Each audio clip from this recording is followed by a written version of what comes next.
सबसे पहले बात करेंगे पाकिस्तान में बड़ी सरमायाकारी मुतवक्के है। शहजादा फैसल बिन फरहान की क़यादत में सऊदी वफ़द इस्लामाबाद पहुँच गया। सऊदी अरब की जानिब से रेकोडेक समेत कई शोबों में सरमायाकारी की जाएगी।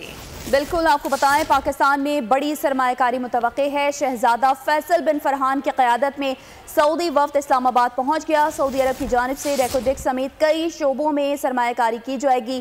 पाकिस्तान में बड़ी सरमायाकारी मुतवक्के है। शहजादा फैसल बिन फरहान की क़यादत में सऊदी वफ़द इस्लामाबाद पहुँच गया। सऊदी अरब की जानिब से रेकोडेक समेत कई शोबों में सरमायाकारी की जाएगी। पाकिस्तान में बड़ी सरमायाकारी मुतवक्के है। शहजादा फैसल बिन फरहान की क़यादत में सऊदी वफ़द इस्लामाबाद पहुँच गया। हुकूमत और खुसूसी सरमायाकारी कौंसिल की काविशें रंग ले आईं। पाकिस्तान में सरमायाकारी के सुनहरी दौर का आगाज, कारोबार और मुलाजमतों के नए बाब खुलेंगे। शहजादा फैसल बिन फरहान की क़यादत में सऊदी वफ़द पाकिस्तान पहुंचा। नूर खान एयरबेस पर वज़ीर ख़ारजा इसाक़ डार ने मोअज़्ज़ज़ मेहमान को खुशामदीद कहा।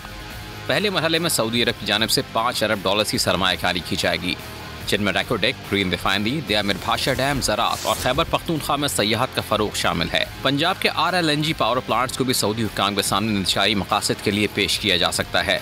सऊदी अरब आइंदा माह रेकोडेक कॉपर गोल्ड प्रोजेक्ट में $1 अरब की सरमायाकारी कर सकता है। इस सिलसिले में खुसूसी सरमायाकारी कौंसिल रुकावटें दूर करने में मसरूफ़ है। इससे कबल मक्का मुकर्रमा में वज़ीर आज़म शहबाज शरीफ और सऊदी वली अहद मोहम्मद बिन सलमान की मुलाकात में $5 अरब की सरमायाकारी पर इत्तेफाक हुआ। वाज़ेह है कि मार्च 2024 में army chief general Syed Asim Munir ने भी सऊदी अरब का दौरा किया।